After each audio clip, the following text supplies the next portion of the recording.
হাঙ্গেরির রাজধানী বুদাপেস্টে Trump Putin বৈঠক হবার কথা থাকলেও আপাতত সেটি আর হচ্ছে না। ইউক্রেন যুদ্ধবিরতি নিয়ে মস্কোর অনীহার কারণে স্থগিত করা হয়েছে পরিকল্পিত এই সম্মেলন।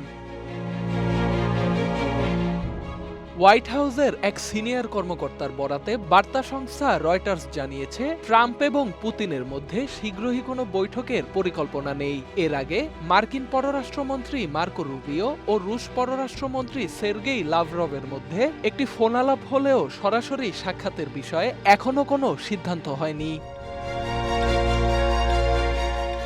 গত সপ্তাহেই ট্রাম্প ঘোষণা দিয়েছিলেন ইউক্রেন যুদ্ধের অবসান নিয়ে আলোচনার জন্য পুতিনের সঙ্গে হাঙ্গেরিতে বৈঠক করবেন তিনি। কিন্তু এই ইস্যুতে মস্কোর অবস্থান এখনো অপরিবর্তিত। যুদ্ধবিরতির আগে ইউক্রেনকে ছাড়তে হবে আরও ভূখণ্ড।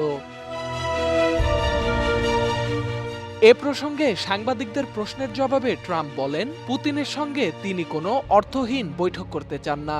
No, I don't want to have a wasted meeting. I don't want to have a waste of time, so I'll see what happens.